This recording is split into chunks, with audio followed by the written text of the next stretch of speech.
नमस्कार साथियों, आपके अपने प्लेटफॉर्म जोश नेट जारफ में आपका बहुत बहुत स्वागत है साथियों। तो जैसा कि आपको थंबनेल में दिख रहा है कि ये पेपर हिंदी साहित्य के पेपर को अभी हम लोग देख रहे हैं और ये पेपर 2 के अंतर्गत आता है और ये शिफ्ट 1 का पेपर है। और ये अभी जो हम वर्तमान में कर रहे हैं ये जून 2015 के पेपर को हम लोग अभी डिटेल एनालिसिस करेंगे साथियों। और ये हमारा इसकी पहली कक्षा है, लेक्चर 1 है। इससे पहले अगर आप हमारे सभी क्लास को नहीं देखे हैं तो आपसे हम्बली रिक्वेस्ट है कि आप हमारे PYQ से सिलेक्शन तक के सीरीज में जाएं और तकरीबन यहाँ पे 55 से 60 वीडियो लेक्चर आपके लिए कंप्लीट कर दिए गए हैं। और जैसा कि आपको यहाँ पे दिख भी रहा है तो देख सकते हैं। और साथियों 2015 से 25 तक के पेपर को हमारे द्वारा यानी 10 इयर्स का पेपर को हमारे द्वारा कंप्लीट किया गया, यानी कि कंप्लीट 10 इयर्स पेपर। तो आप लोग देख सकते हैं क्योंकि 10 इयर्स के पेपर को अगर आप कंप्लीट कर लेते हैं हमारे साथ जुड़ करके, हमारे जोश नेट JRF के प्लेटफॉर्म से जुड़ करके, तो हमें उम्मीद है कि आप कम भी अगर जानकारी रखते हो हिंदी साहित्य के तो आपके वन टाइम में आपके नेट और JRF होने की संभावना बढ़ जाएगी किसी अन्य एस्पिरेंट से। तो साथियों जैसा कि आपको यहाँ पे दिख रहा है, इसी श्रृंखला को अगर आप आगे जाएंगे, हमारे प्लेलिस्ट में जाएंगे, कोर्सेज में जाएंगे, तो आपको लास्ट 60 डेज JRF बैच दिसंबर 2025 को ध्यान में रखते हुए, जो तकरीबन आप देखा जाए तो 45 डेज आपको बचे हुए हैं, तो यहाँ पे आप जाएंगे तो इस बैच को भी आप ज्वाइन कर सकते हैं। और साथ ही साथ क्रैश कोर्स जो लास्ट 45 डेज को ध्यान में रख करके 60 डेज को ध्यान में रख करके बनाया गया है, तो इसे भी आप जाएंगे और इसे भी आप कम टाइम में आप अच्छी तैयारी कर सकते हैं दिसंबर 2025 के लिए। और जो एस्पिरेंट अभी बिगनर हैं, जो अभी वन टाइम एग्ज़ाम देना चाहते हैं और लास्ट 26-27 के लिए तैयार करना चाहते हैं खुद को, तो वो 0 to हीरो बैच को ज्वाइन कर सकते हैं। और जो सबसे महत्वपूर्ण सूचना है साथियों आप लोग के लिए, हिंदी साहित्य का इतिहास रामचंद्र शुक्ल की पुस्तक, जो काफ़ी इम्पोर्टेंट माना जाता है हिंदी साहित्य के विद्यार्थियों के लिए, तो आप इसे भी जाएं। शुक्ल बैच के नाम से इनका नाम रखा गया है, टैगलाइन है ये, तो इसे भी आप जाएं और इसे भी आप बहुत अच्छे से लाइन टू लाइन पढ़ सकते हैं, शॉर्ट नोट्स बना सकते हैं। और मिशन JRF यहाँ भी है, इसे भी आप देख सकते हैं। और एक सूचना और महत्वपूर्ण है साथियों कि पेपर 1 जो जहाँ से 50 क्वेश्चन आते हैं पेपर 1 की, वो KVS मदान की जो पुस्तक है, बुक है, इसे बिल्कुल फ्री हैंड लेक्चर में आप लोग के लिए तैयार किया गया, जैसा कि यहाँ पे आपको दिख रहा होगा। तो इसे भी आप जाएं और तकरीबन यहाँ पे 8-9 यूनिट कंप्लीट कर दिए गए हैं, तो यहाँ भी आप जाएंगे तो आपको बहुत अच्छी खासी कंटेंट मिल जाएंगी। तो आपसे रिक्वेस्ट है कि इसे आप जाएं और बिल्कुल पढ़ें अच्छे से और अपना सिलेक्शन लें।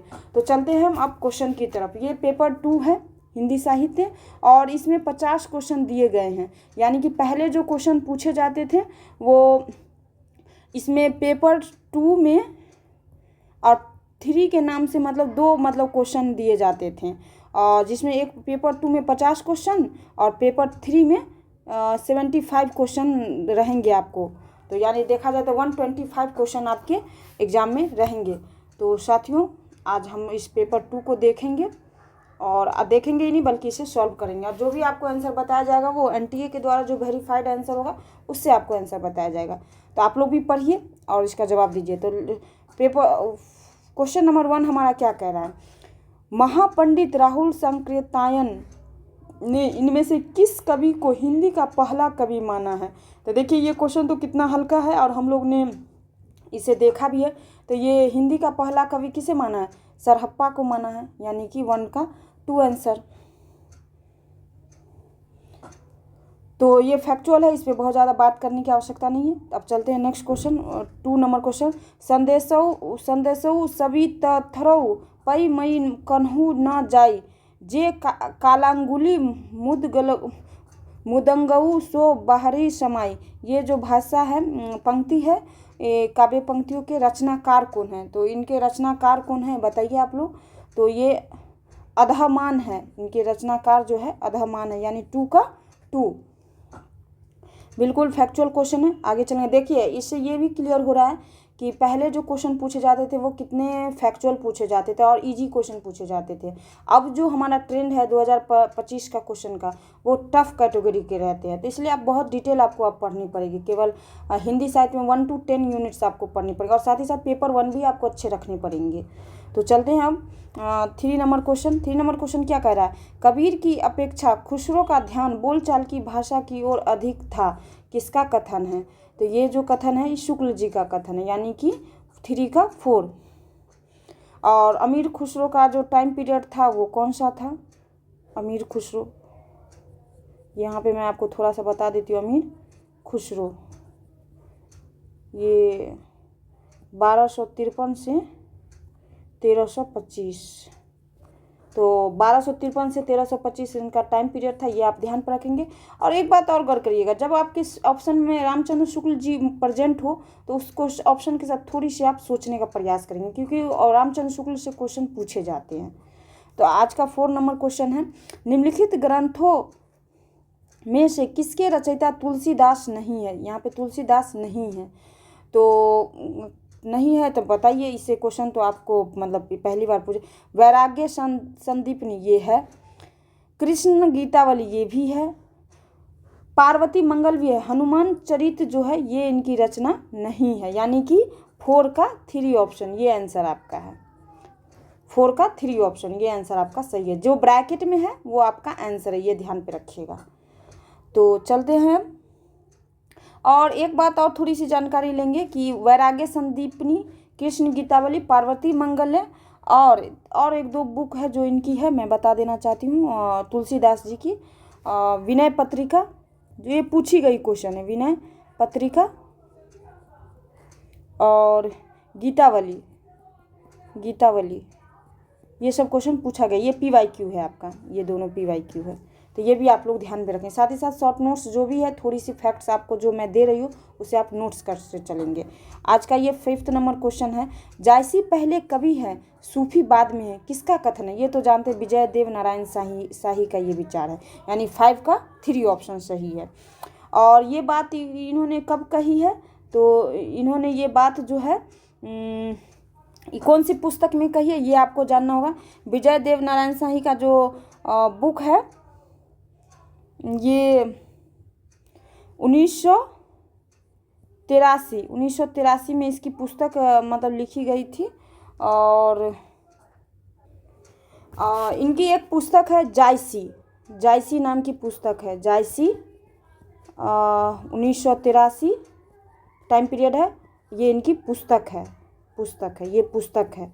इस पुस्तक में इन्होंने ऐसा लिखा है कि जायसी पहले कवि है सूफी बाद में, मतलब जैसे कि मलिक मोहम्मद जायसी जो थे पहले, मतलब उसे हम इस रूप में देखें कि वो कवि है और फिर बाद में उस सूफी परंपरा के मानने वाले व्यक्ति, ऐसा आप समझ सकते हैं। तो इनकी पुस्तक है, विजय देव नारायण शाही की पुस्तक कौन सी है? जायसी नाम से पुस्तक लिखी है, और ये 1983 में लिखे, तो इसी में उन्होंने ऐसा लिखा, ये आप लोग ध्यान पे रखेंगे। तो चलते हैं अब नेक्स्ट क्वेश्चन की तरफ। आज का 6 नंबर क्वेश्चन, जसोदा कहाँ कहो हौ बात, तुम्हारे सूत के कर्तव्य मों पे कहे नहीं जात। तो ये जो पंक्तियाँ हैं, काव्य पंक्तियों के रचयिता कौन है? तो कौन है आप बताइए। तो ये चतुर्भुज दास हैं, इस पंक्ति के जो रचयिता हैं चतुर्भुज दास है। तो बिल्कुल फैक्चुअल क्वेश्चन है, इस पर बहुत ज़्यादा बात करने की आवश्यकता है नहीं। चलते हैं हम आज के question 7 number question. 7 number question आपका क्या कह रहा है? अधर मधुरता, कठिनता कूच, तीक्ष्णता त्योर, रस कवित परिपक्वता, जाने रसिक न और।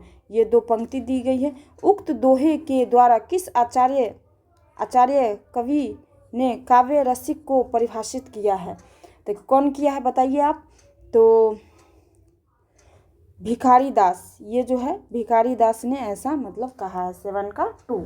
और चलिए ये फैक्चुअल क्वेश्चन है, बिल्कुल याद करने वाली क्वेश्चन है। तो आप लोग, ये 2015 की क्वेश्चन है, ये आप लोग ध्यान पे रखेंगे। ये 2015 के पेपर 2 के क्वेश्चन है।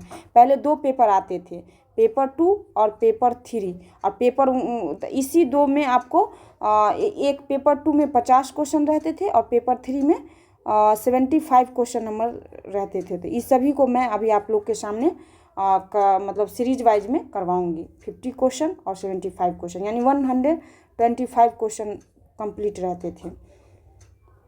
8 नंबर क्वेश्चन क्या कह रहा है, निम्नलिखित में से रीति मुक्त कविता की विशेषता कौन सी है, बताइए। ये थोड़ी सी अच्छा क्वेश्चन है, तो कौन सी विशेषता कौन सी है इसकी, रीति मुक्त। रीति मुक्त का मतलब क्या, किसी रीति परंपरा से स्वतंत्र स्वच्छंद।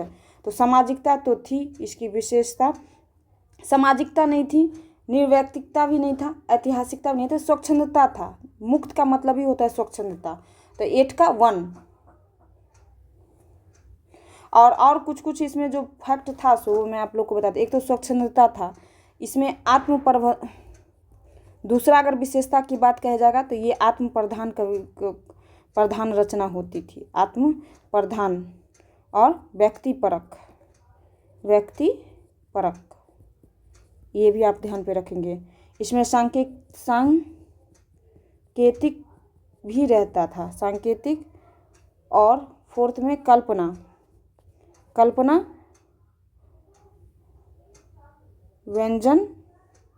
व्यंजन प्रधान, ये सब इनकी विशेषता थी। रीति मुक्त की ये सब विशेषता है, ये आप ध्यान पे रखेंगे। मैंने बता दिया, थोड़ी सी जगह की कमी है तो आप लोग साथ ही साथ वीडियो के साथ ही साथ क्लास के साथ ही साथ आप लोग नोट्स बनाते चलेंगे।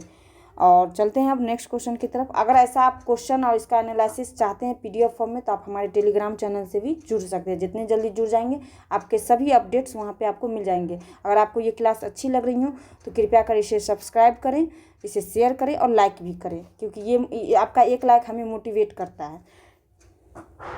एकांत संगीत किसकी रचना है, तो बताइए किसकी रचना है एकांत संगीत। ये तो हरीश राय बच्चन जी की रचना है। 9 का 2। और एनटीए ने भी इसी आंसर को सही माना है। तो एकांत संगीत कब की रचना है ये भी मैं आपको बता देती हूँ।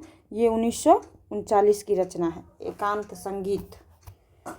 चलिए अब आज का 10 नंबर क्वेश्चन क्या कर रहा है, दुखिनी बाला नाटक के लेखक कौन है। दुखिनी बाला, तो ये राधा कृष्ण दास है, यानी कि 10 का 2। और ये दुखिनी बाला का टाइम पीरियड कब है, इसकी कब की रचना है, तो ये 1880 की रचना है। जिसका एक रचना और है राधा कृष्ण दास की, निसहाय हिंदू,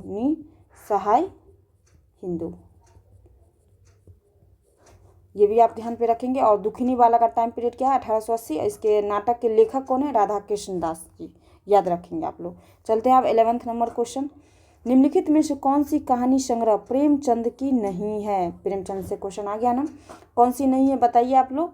तो प्रेम द्वादशी है, प्रेम पचीसी भी है, सप्त सरोज तो हम जानते हैं कि है ही, मोहब्बत की राहें ये नहीं है, यानी कि 11th का 3। जो ब्रैकेट में आपको आंसर घेरा जा रहा है वो आंसर आपका ओरिजिनल आंसर है, यानी कि 11th का 3 नहीं पूछ रहा है ना, तो ये नहीं है। प्रेम पचीसी का जो टाइम पीरियड है ये 1923 है, ये ध्यान पे रखेंगे। प्रेम द्वादशी का टाइम पीरियड 1926, ये भी आप लोग को पता होगा। और सप्त सरोज 1917। हो सकता है कि नेक्स्ट टाइम आपसे क्वेश्चन यहाँ से बन जाए। एक बात याद रखेंगे कि प्रेमचंद के में प्रेम शब्द जुड़ा हुआ है, इनके नाम में भी प्रेम है और इनके रचना जो है कहानी संग्रह उसमें भी प्रेम है। प्रेम पचीसी, प्रेम द्वादशी और जो है एक प्रेम प्रतिज्ञा, ये भी आप ध्यान पे रखेंगे। प्रेम प्रतिज्ञा इनकी अन्य कहानी संग्रह है, ये भी आप ध्यान पे रखेंगे, प्रेम प्रतिज्ञा। 4th नंबर, आप कहेंगे कि मैम ये मोहब्बत की राहें किसकी है, तो मोहब्बत की राहें तो 1945 की रचना है और ये है भैरव प्रसाद गुप्त जी की। भैरव प्रसाद गुप्त। देखिए डिटेल एनालिसिस कैसे करते हैं साथियों, अगर इस तरह से आप पढ़ेंगे तो आपका JRF कैसे नहीं होगा, आप बताइए। भैरव प्रसाद गुप्त 1945 की रचना है, ये आप लोग ध्यान पे रखेंगे। तो चलते हैं अब नेक्स्ट क्वेश्चन की तरफ। 12 नंबर क्वेश्चन हमारा क्या कह रहा है, आप लोग भी जवाब दीजिए। 12 नंबर क्वेश्चन कह रहा है, निम्नलिखित में से कौन सा कहानी संग्रह फणीश्वर नाथ रेणु की नहीं है, तो कौन सी नहीं है बताइए। आदिम रात्रि की महक ये तो है, अग्निखोर भी है, अच्छे आदमी भी है, गरीबी हटाओ नहीं है इनकी रचना। ये दो तो हमें पता ही था, आदिम रात्रि की महक और अग्निखोर, ये सब PYQ, ये PYQ पहले भी पूछा गया है। और आगे भी पूछा जाएगा, ये ध्यान पे रखेंगे आप। गरीबी हटाओ किसकी है? तो ये 1976 की रचना है और ये रविंद्र कालिया की है, रविंद्र कालिया,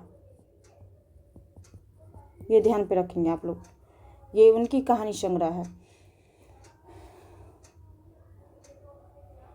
और अगर आप हमें थोड़ी सी और आज्ञा दें तो मैं थोड़ी सी और बात करूँ इसमें। अच्छे आदमी का टाइम पीरियड कब है? ये 1986 की रचना है। और आदिम रात्रि की महक 1967। अग्निखोर 1973 की रचना है। सब में आप शॉर्ट नोट्स बनाते चला। एक और रचना इसकी बहुत फेमस है, ठुमरी 1959। तो आप ध्यान पर रखेंगे, ठुमरी एक रचना है जो काफ़ी फेमस है। ये नेक्स्ट 4 नंबर आप रख लीजिए, ठुमरी। तो चलते हैं आप नेक्स्ट क्वेश्चन, आज का 30 नंबर क्वेश्चन। 30 नंबर क्वेश्चन क्या कह रहा है? मृणाल किस उपन्यास की प्रमुख पात्र है? तो मृणाल तो जानते हैं किस उपन्यास की पात्र है, तो ये जो है त्यागपत्र की ये पात्र है, प्रमुख पात्र है मृणाल। तो इतना तो पता है कि त्यागपत्र एक उपन्यास है और इसके जो मतलब क्या कहते हैं टाइम पीरियड जो है ये 1937 की रचना है और इनके लेखक जो है जैनेंद्र है, जैनेंद्र। क्योंकि जब केवल आंसर जानना तो काम नहीं है, हम लोग ऐसा तो काम करते नहीं हैं। जो भी आपके क्वेश्चन है, ऑप्शन है, उस ऑप्शन से जो इर्द गिर्द कौन सी जानकारी महत्वपूर्ण है वो भी हम उस पर भी बात करते हैं। तो ये तो हो गया। और मृणाल है इसकी प्रमुख पात्र है। और मृणाल के साथ साथ और भी 2-3 नाम हैं, अगर कहें तो मैं आपको बता दूं। जैनेंद्र उपन्यास में के इसके पात्र कौन कौन है? मृणाल, शीला और प्रमोद, ये 3 पात्र है। जैनेंद्र, त्यागपत्र 1937 और इसके पात्र। तो चलिए ये हो गया। और चलिए अगर थोड़ी सी अगर आप हमें, और इसका विषय है, ये जो उपन्यास है इसका विषय क्या है? तो इसका विषय जो है, ये उपन्यास का विषय है, इसमें स्त्री के विद्रोही भाव को दिखाया गया। स्त्री के विद्रोही व्यक्तित्व को दिखाया गया है, व्यक्तित्व का चित्रण है। हो सकता है यहाँ से क्वेश्चन कभी बने तो आपको दिक्कत न हो। और निर्वासित जो है ये 1946 की रचना है और इनके लेखक जो हैं ईलाचंद जोशी। देखिए कैसे। परख भी जैनेंद्र की रचना है, जैनेंद्र, और ये 1929 की रचना है, ये आप ध्यान पे रखेंगे। हो गया।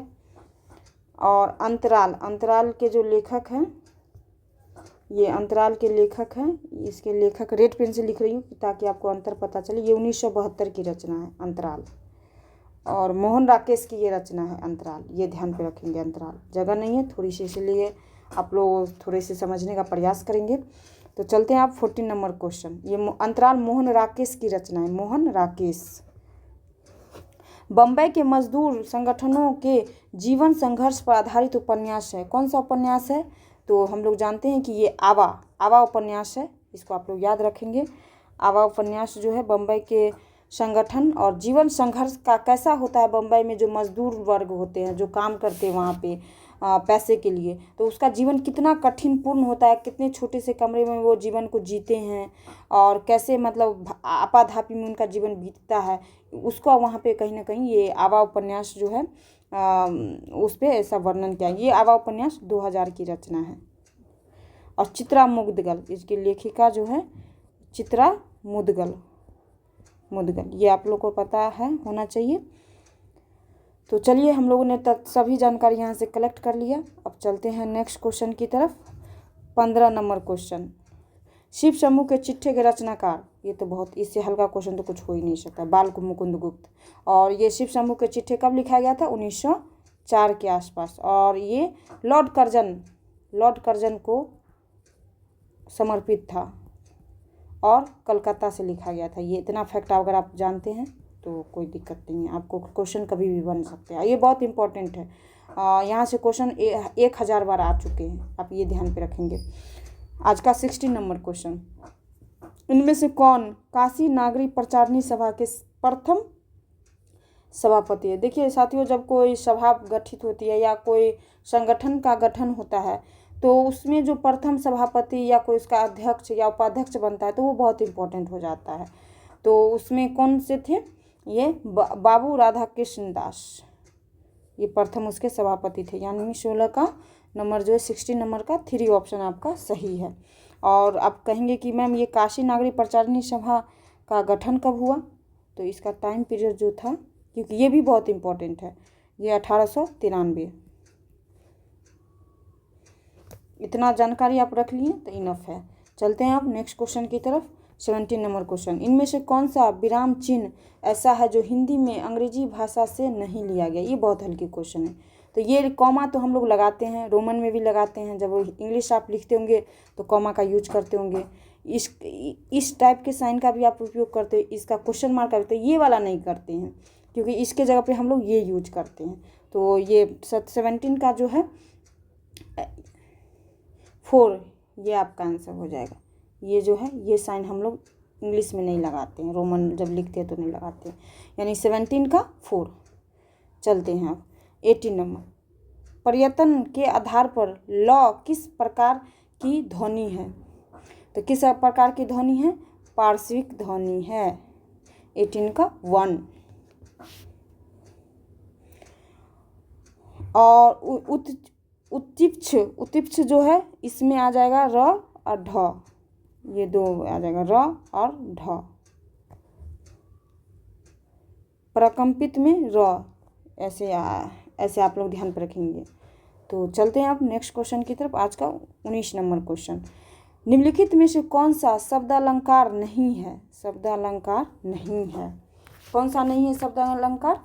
तो ये है, ये विवक्षा भी है, वक्रोक्ति भी है, उपमा नहीं है। अब तो 19 का कौन सा हो जाएगा? शब्दालंकार नहीं है, उपमा नहीं है।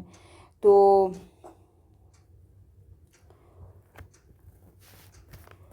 और शब्दालंकार का मतलब कि जो शब्द के द्वारा काव्य में जो चमत्कार पैदा होता है उसे शब्दालंकार कहते हैं। शब्दालंकार का मतलब क्या? कि जो वहाँ पे मतलब शब्द के माध्यम से जो चमत्कार पैदा करता है काव्य में उसे शब्दालंकार करते हैं। और वहीं पे अगर अर्थालंकार होता है तो अर्थालंकार का मतलब क्या? कि अर्थ के द्वारा काव्य में जो चमत्कार पैदा होता है उसको अर्थालंकार कहते हैं। और इसमें तो एक यमक, एक इसमें और आ जाएगा आपको लिए यमक, ये ध्यान पे रखेंगे। यमक, यमक, यमक भी आपके लिए शब्द अलंकार ही है, इसमें आप याद रखेंगे। 5th नंबर यमक, ये ध्यान पे रखेंगे। आप ये कहेंगे कि ये उपमा क्या है? तो उपमा जो है ये अर्थालंकार है, अर्थालंकार। अर्थालंकार के अगर कहेंगे तो 1-2 एग्जाम्पल और बता देंगे। एक तो उपमा है, उपमा लिखते चलिए आप। रूपक, उत्प्रेक्षा, संदेह, अतिशयोक्ति, अतिशयोक्ति, ये सब वो अर्थालंकार के अंतर्गत आते हैं। उपमा, रूपक, उत्प्रेक्षा, संदेह, अतिशयोक्ति, अतिशयोक्ति। तो देखा हम लोगों ने किस तरह से हम लोगों ने आंसर को डिटेल एनालिसिस किया। अब चलते हैं 20 नंबर क्वेश्चन। 20 नंबर क्वेश्चन क्या कह रहा है? रस सूत्र की व्याख्या करते हुए अभिव्यक्तिवाद की स्थापना किस आचार्य ने की है? किस आचार्य ने की है? ये तो अभिनव गुप्त जी ने की है। अभिव्यक्ति अभिनव गुप्त, ये तो हम लोग को पता ही है। तो और अभिनव गुप्त का जो है ये 11वीं सदी है और ये शैव दर्शन से जुड़े हुए हैं, ये ध्यान पे आपको रहना चाहिए। यहाँ से कोई भी क्वेश्चन पूछे तो आपको बनना चाहिए शैव दर्शन। और भट्टनायक, भट्टनायक का क्या है? इसका तो सबसे पहले आप याद रखिए कि भट्टनायक सांख्य से जुड़े हुए हैं, सांख्य, सांख्य और 11वीं सदी। इसका देखिए कोई भी आचार्य है ना तो उसका क्या दर्शन है ये पता करिए और इसकी ईस्वी कौन सी, ये इंपॉर्टेंट है। ये दोनों अगर आपका काम कर लेंगे तो आपको कहीं से कोई दिक्कत है। शंकु का न्याय और इनका टाइम पीरियड जो है 9वीं सदी, ये ध्यान पे रखिए। शंकु का न्याय और 9वीं सदी। और भट्टलोट का है मीमांसा, और इसका जो टाइम पीरियड है ये भी 9वीं सदी का है, 9वीं सदी।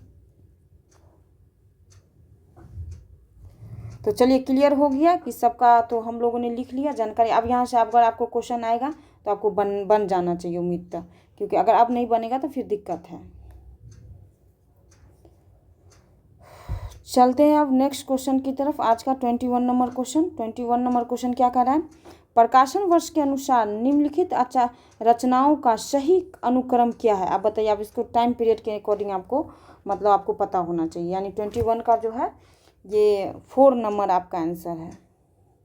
और लोगों ने जो आंसर दिया है वो 4 दिया है, यानी कि 21 का 4 ऑप्शन सही है। तो अब देख लीजिए कि इसका टाइम पीरियड कौन कौन सा है।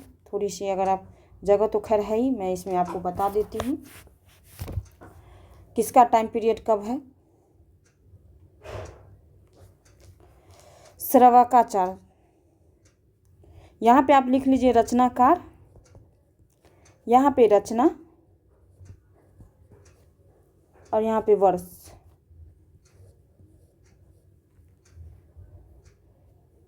रचना श्रावकाचार्य, क्योंकि यहाँ से क्वेश्चन आए तो आपको बनना चाहिए। वर्ष कितना है? 933।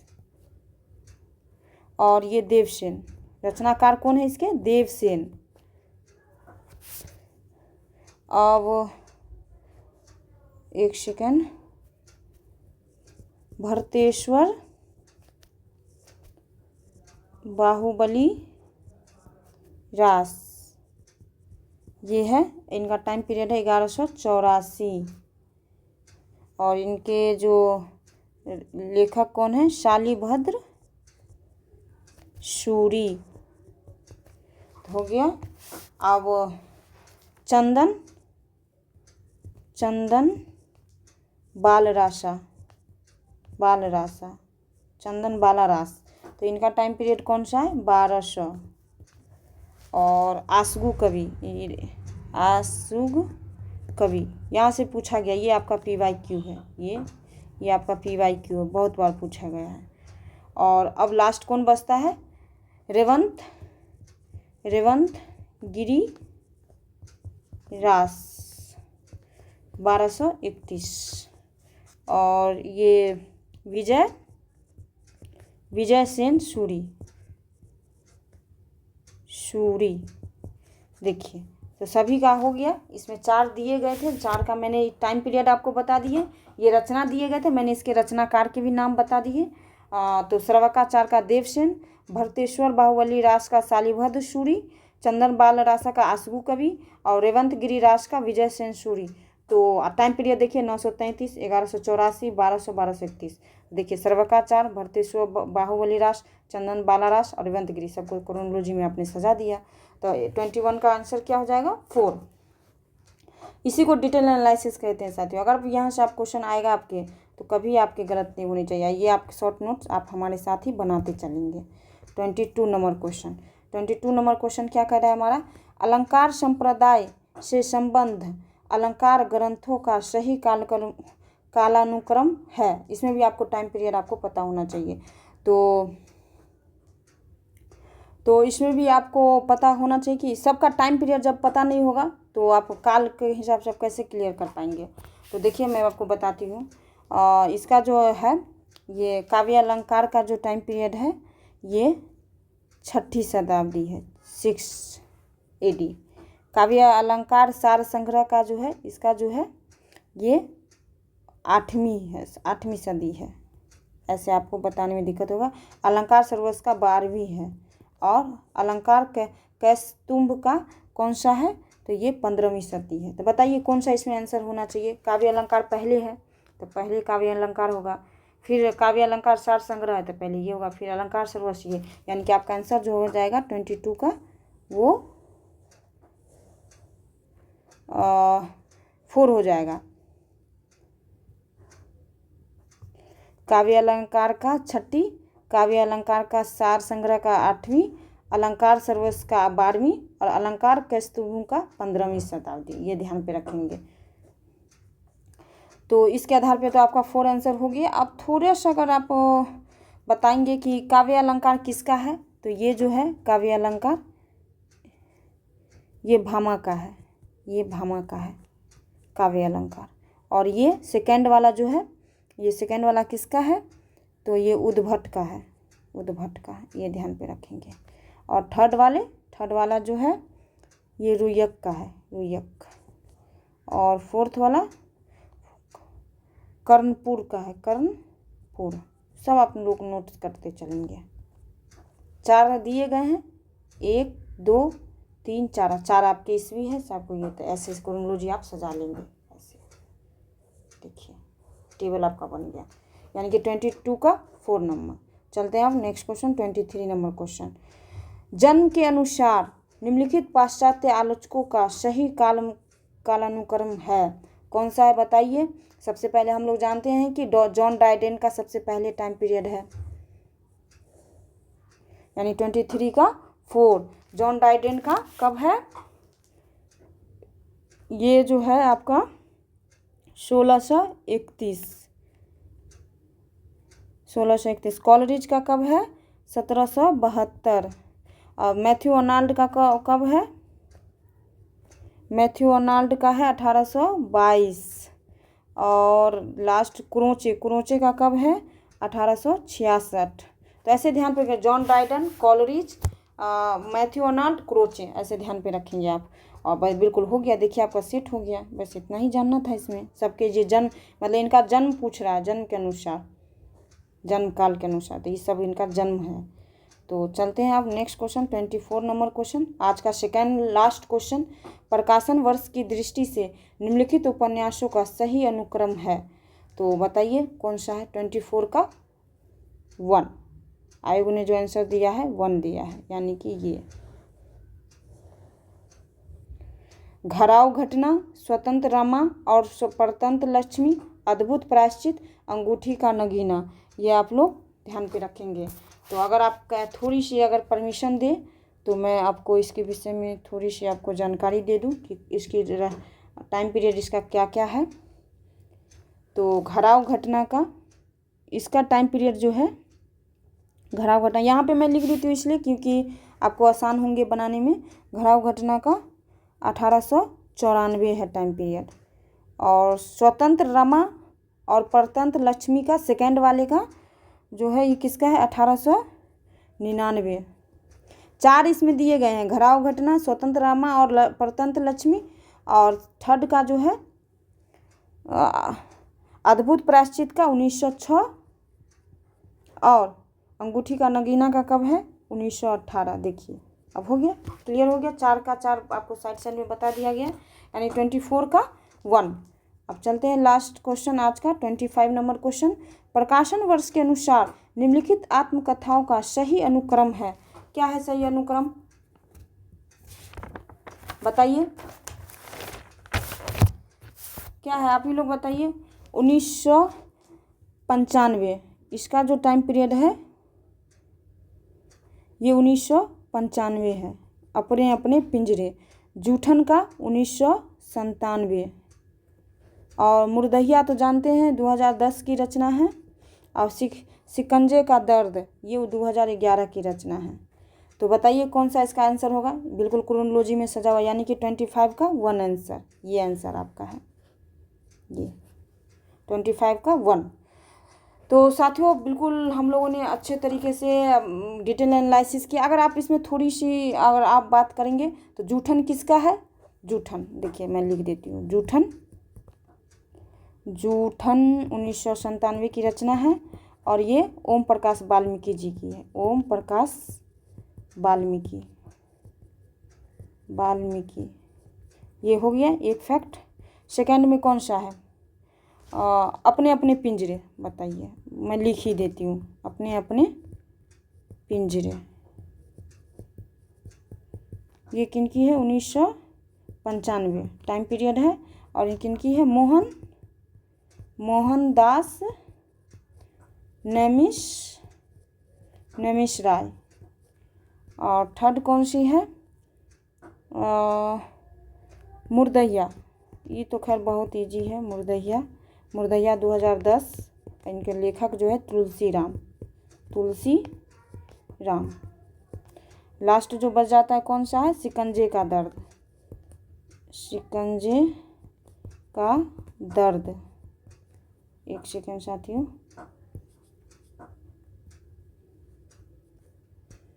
शिकंजे का दर्द, तो ये कब का है, 2011। और इनके लेखक है सुशीला टाकभोरे। तो देखा हम लोगों ने बिल्कुल डिटेल एनालिसिस कर लिया कि बिल्कुल अब आप इसका शॉर्ट नोट्स बना लेंगे और बार बार रिवीजन करेंगे। तो साथियों अगर ये क्लास आपको अच्छी लग रही है, कंटेंट वाली लग रही है, तो बिल्कुल इसे लाइक करें, शेयर करें और इसे ग्रुप सोशल मीडिया में भी अगर आप हैं तो उसे वहाँ पे आप शेयर करें और लोगों को बताएं मेरे चैनल के बारे में, जोश नेट जार के बारे में, मेरे PYQ से सिलेक्शन तक के सीरीज के बारे में बताएं और इसका शॉर्ट नोट्स बनाएं। हमें उम्मीद है कि अगर 10 ईयर्स के पेपर को अगर आप कंप्लीट कर लेंगे तो आपका 1 टाइम में JRF तो बिल्कुल कंप्लीट होगा, इतना तो आप कंफर्म रहें। और बिल्कुल मेरे साथ काम करें और पढ़ते रहिए, स्वस्थ रहिए। और अगर आप इस बार दिसंबर में एग्ज़ाम दे रहे हैं तो बिल्कुल सीरियसली पढ़ाई कीजिए और मेहनत कीजिए। धन्यवाद।